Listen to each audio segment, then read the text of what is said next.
Welcome to MMT Chats. This episode is brought to you by ISCAR with new ideas for machining intelligently.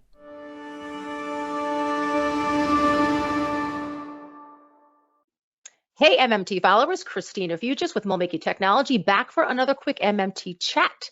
My guest today is Andrew Rumble, who is a Moldmaker Apprentice at Intex Tooling in Ontario, Canada. Hello, Andrew. Hello, how are you? Good. So why don't we start off, just tell me, what do you do? What's your current position and job function? I work here as a mold maker. I went through my apprenticeship. I'm still waiting on writing the ticket, so technically I'm still an apprentice. My role is to assist some of the senior guys in building tools, and I've also started to take on leadership of some own projects. Oh, nice. All right. So I have to mention that one of MoldMaking Technology's editorial advisory board members is Robert Graup, who is in business development, technical sales, a big part of Intex. So do you work with Robert at all? Yeah, actually, Robert was the one who I had reached out to get this job. So he kind of rescued me from a job I wasn't too happy with to bring me in here. So I know Robert for the past 6 years now. Okay, so I know him quite well. That's a great resource. All right, and this is a good segue. So why don't you give me a little background on, growing up, your manufacturing influence and kind of what led you education-wise, job-wise to Intex Tooling?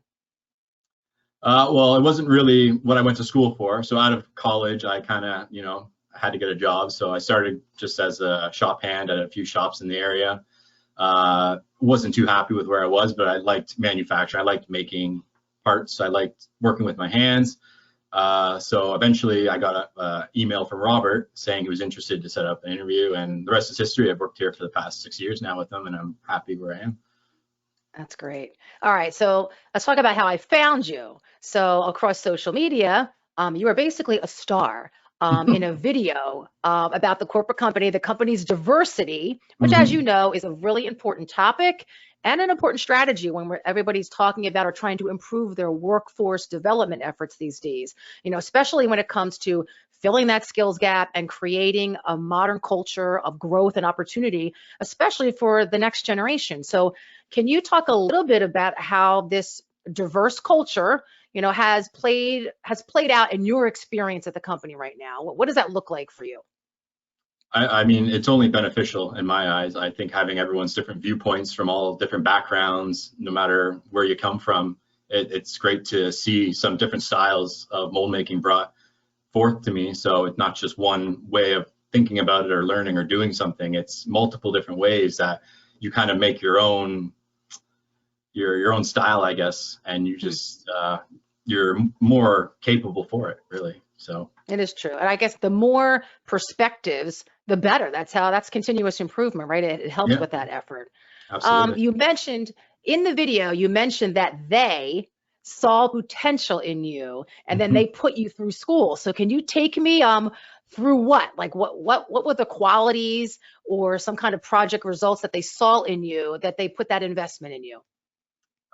Just being open to learn and just to do it, to dive in and get your hands dirty, and you just being willing to learn and listen to them. Like, they have a lot of experience. They want to teach you. They want you to succeed. They want to see that you're absorbing that information, where, some people might just be like, oh, it's just another job. But I guess if you show them the respect that they deserve, they'll pay it back to you, right?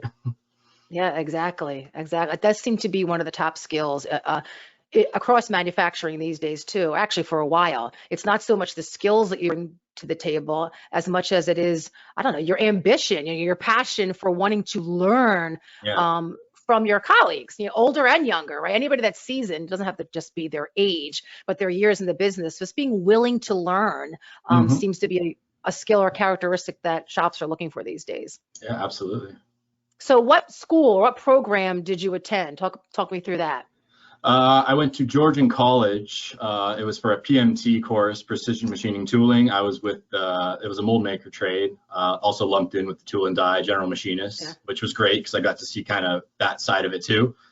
So yeah, I finished my schooling there. It was a 3-year program. I got all my hours, and now I'm just waiting to write my ticket, which has been a slow process. Oh, why is that? Well, once I finished my last year, the pandemic kind of took over Oh, and everything got put on hold. And so now the earliest I can write my ticket is next April. So I'm hoping in the okay. next year I'll have my QFC and all that will be settled. Yeah, fingers That's crossed. great. That's great. All right. So doing big things seems to be a mantra of the next generation employees at the company, from what I read. So what are some big things that you've been working on? And, big can be relative, but we'll talk about that a little bit. Yeah, big for me. Well, I had a project this year that I thought was really interesting. I never had a part where it was overmolding onto another component. It was this little filter screen mold that the plastic got molded over this mesh filter. And I just thought it was really interesting, something I'd never done before. So there's a few things I had to learn kind of on the fly, but the project turned out really great. And I think the part looks great. It's just really kind of interesting and new. Might not be exciting to some people, but I found it exciting. Exactly. That's what's great about that job. There's always something new and something different when you're talking about making things. So I can imagine that happens on a regular basis. So what would you say has been your top challenge so far in mold making? Top challenge, just Yeah. having so much to learn. There's always something. I never stop. You never stop learning in this trade. The day you stop learning is the day you plateau, and that's where you stay. But there's always something new to learn. There's a new technique, or there's a new way of doing something. There's new technology that comes out that can completely like revolutionize the game. And so every day is just keep learning whatever you can, whenever you can. Speaking of technology, everything that you've had access to right now, whether you've used it yourself or you've seen it, what has been the most exciting piece of technology, equipment, a product that you've been able to use? Well, recently we just bought a laser engraver. It's pretty cool. I've been using that a little bit, toying around with that. I always thought that was interesting. As well as I always thought EDM department was really cool. Just the science about how it works. Just like tiny microscopic explosions to get whatever shape you need and things that CNC can't cut. It's just, I always found that really fascinating to me. That is cool. Have you had any access to any 3D printing? No, I have a few friends that have a 3D printer, so I kind of know a little bit about it, but I haven't got to play around with that myself. No. Okay. I feel like that's that next frontier that not only can really transform a lot of what a mold shop can do for its customers, but attract that next generation just by being the next hot thing. I mean, it's really a functional, so keep your eye on that. So what do you feel has been your most proud moment in your journey here so far? I'd probably have to say, I think it was when I was year 2 apprentice. The general manager at the time assigned me up for the apprenticeship award for the CTMA. Ooh.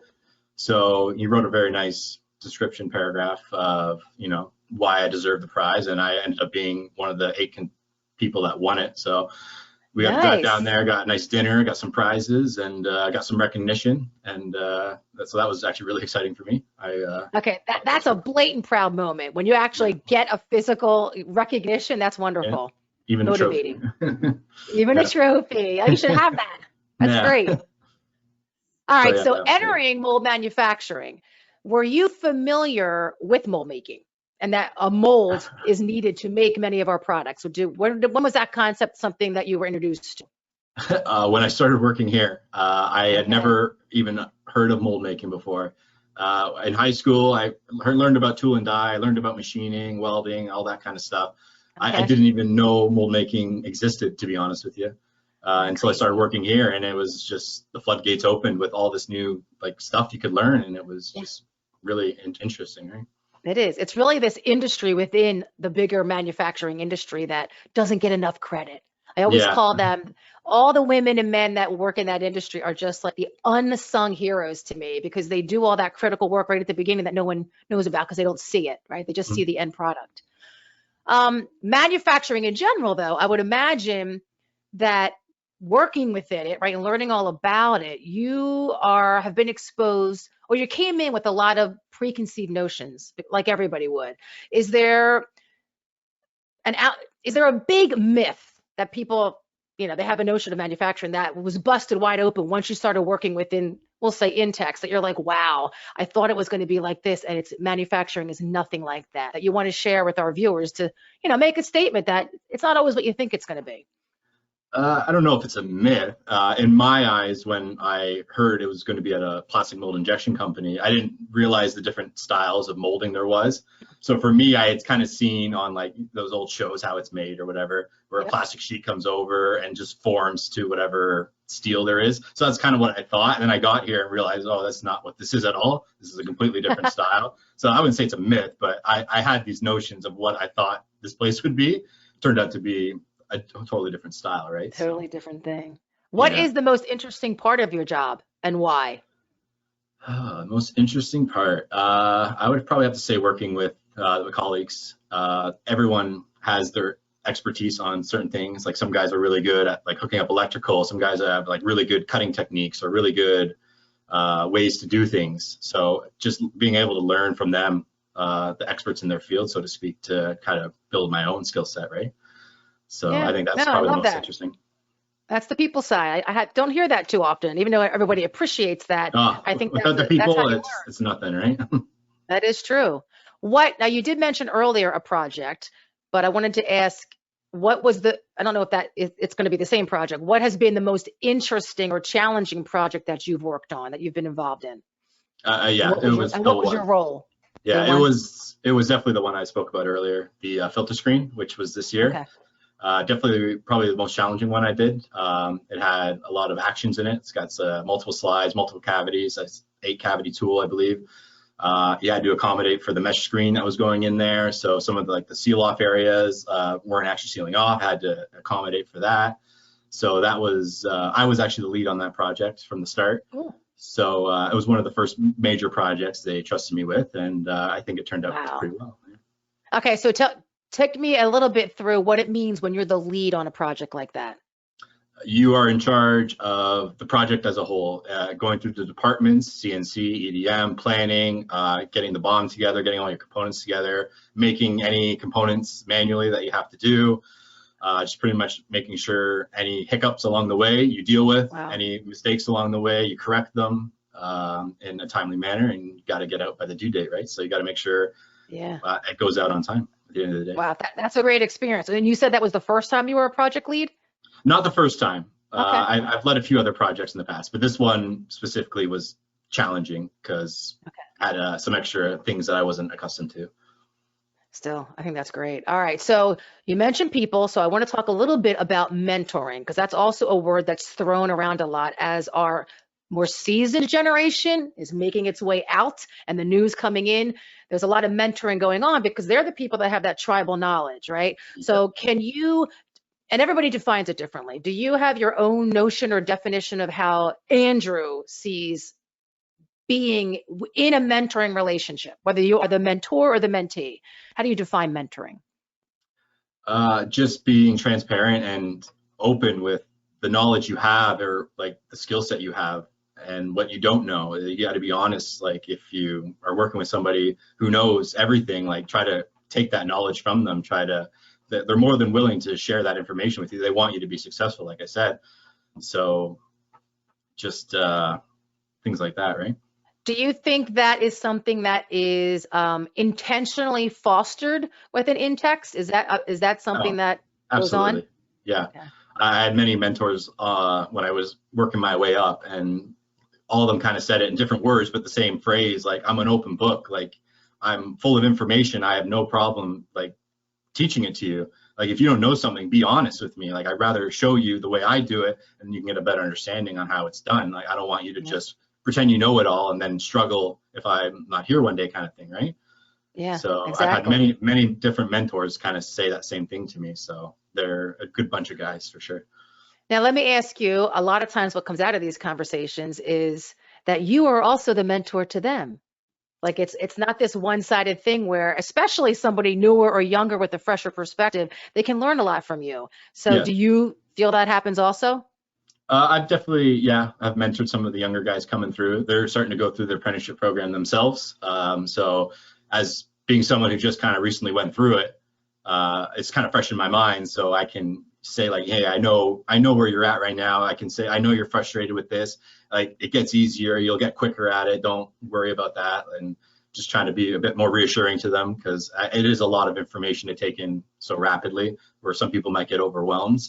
So just kind of calming them down, walking them through processes, give them my mindset of like how I would go about it, kind of thing.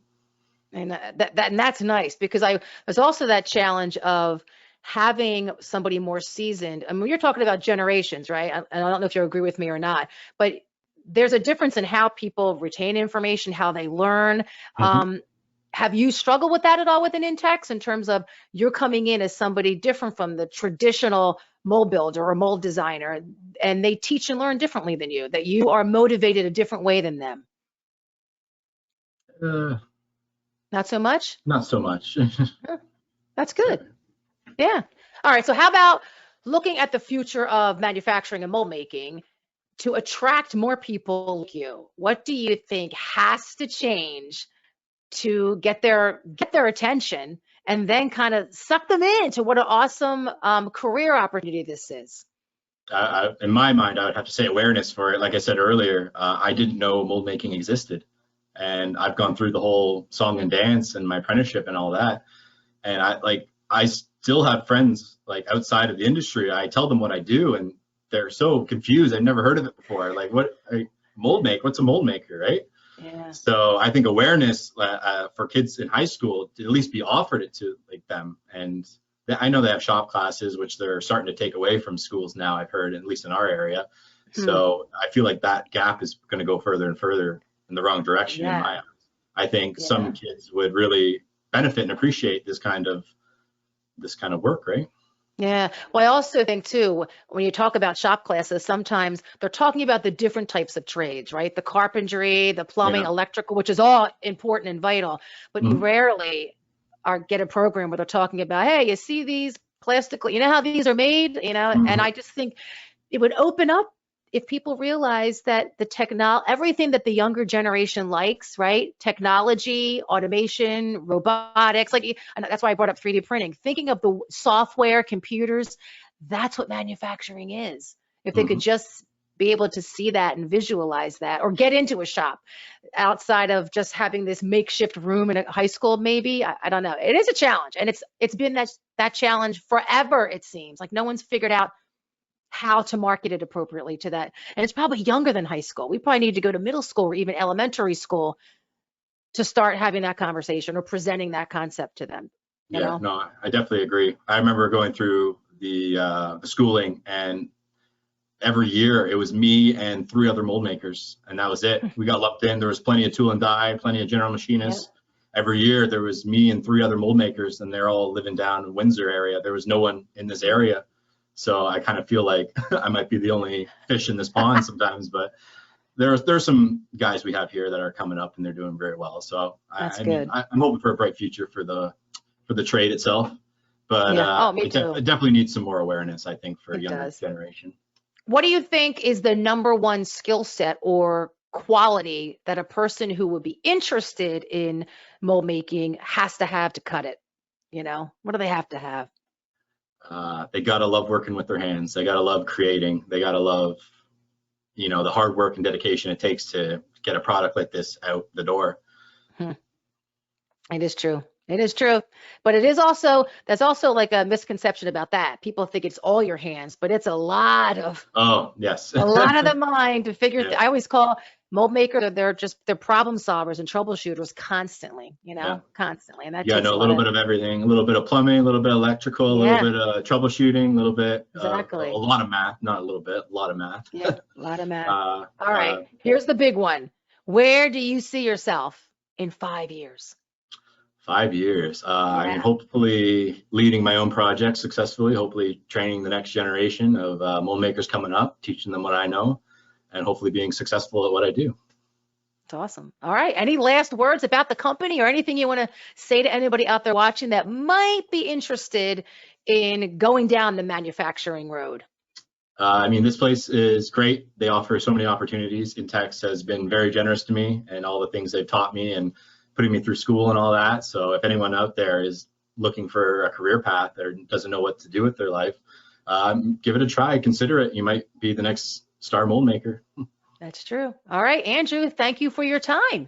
All right. No, thank you very much. Great to get to know you a little bit. Yeah, it's good talking to you. You too. All right. And everybody watching, remember, for all things mold making, visit moldmakingtechnology.com. Stay safe and healthy, and more importantly, stay informed and stay inspired.